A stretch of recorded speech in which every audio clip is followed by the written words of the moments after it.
السلام عليكم ورحمة الله تعالى وبركاته. الحمد لله رب العالمين والصلاة والسلام على رسوله الأمين وعلى آله وصحبه أجمعين أما بعد.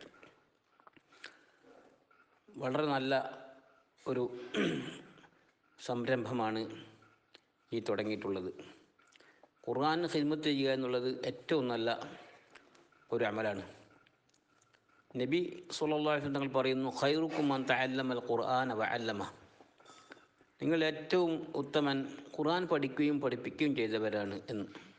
അപ്പോൾ ഖുർആനും പഠിക്കുകയും പഠിപ്പിക്കുകയും ചെയ്യുന്നുള്ളത് അതിമഹത്തായ ഒരമലാണെന്ന് ഇതിൽ നമുക്ക് മനസ്സിലാക്കാം. ഖുർആനിന് യാതൊരു പ്രാധാന്യവും കൽപ്പിക്കാതെ അതിനെ അവഗണിക്കുന്നവരെ സംബന്ധിച്ച് ഖിയാമത്ത് ദിവസത്തിൽ നബി സ്വല്ലല്ലാഹു അലൈഹി വസല്ലം തങ്ങൾ പറയും, വഖാല റസൂലു യാ റബ്ബി ഇന്ന ഖൗമി ഇത്തഖദു ഹാദൽ ഖുർആന മഹ്ജൂറ.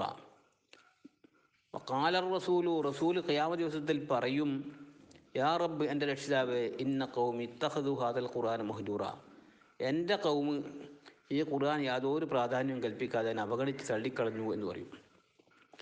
അപ്പോൾ അതിന് നമ്മൾ പാത്രമാകാതെ ഖുർആനെ പരിഗണിക്കുക, അതിന് ഖിദ്മത്ത് എടുക്കുക എന്നുള്ളത് ഒരു മുസ്ലിമിനെ സംബന്ധിച്ചിടത്തോളം വളരെ നല്ലൊരു കാര്യമാണ്.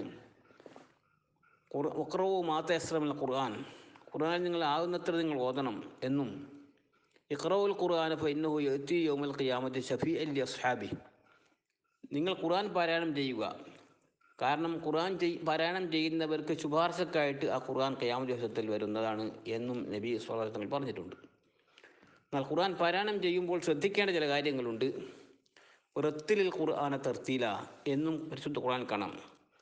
ഖുർആൻ നിങ്ങൾ പാരായണം ചെയ്യുന്നത് തർത്തീലായിക്കൊണ്ടായിരിക്കണം. തർത്തീൽ എന്ന് പറഞ്ഞാൽ അതിൻ്റെ അർത്ഥം എന്താണ്? ബിഅൻ തഖറഉഹു അലാ തുഅദത്തിൻ ബൈസു യതമക്കനു സാമിഉ മിൻ അദ്ദി ഹുറൂഫിഹ, വളരെ സാവധാനത്തിൽ ഖുർആൻ പാരായണം ചെയ്യുക, കേൾക്കുന്നവർക്ക് അതിൻ്റെ അക്ഷരങ്ങൾ എണ്ണിയെടുക്കാൻ പറ്റുന്ന വിധം സാവകാശം സ്ലോ ആയിട്ട് പാരായണം ചെയ്യുക എന്നാണ് അതിൻ്റെ അർത്ഥം. അങ്ങനെയാണ് മുഫസ്സിറുകൾ വ്യാഖ്യാനിച്ചിട്ടുള്ളത്.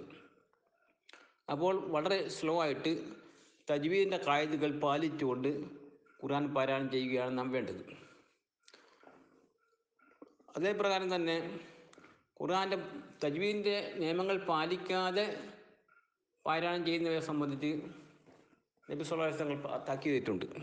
റുബ്ബ താലിൽ ഖുർആൻ വൽ ഖുർആൻ യൽഅൻഹു, എത്രയോ ആളുകൾ ഖുർആൻ ഓതുന്നു, പക്ഷേ ഖുർആൻ അവർ ശപിക്കുകയാണ്.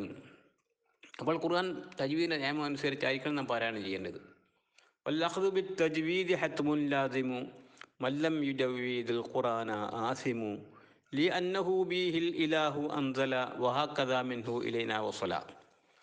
അല്ലഖ്ദു ബിത് തജ്വീദി ഹത്മുൻ ലാസിമു, തജ്വീദ് അനുസരിച്ച് ഖുർആൻ പാരായണം ചെയ്യൽ ഹത്മുൻ ലാസിമുൻ, ഒഴിച്ചുകൂടാൻ പറ്റാത്ത നിർബന്ധമാണ്. മല്ലം യുജവ്വിദുൽ ഖുർആന ആസിമുൻ, ഖുർആൻ തജ്വീദ് അനുസരിച്ച് പാരായണം ചെയ്യുന്നില്ലെങ്കിൽ അവൻ കുറ്റക്കാരനാണ്.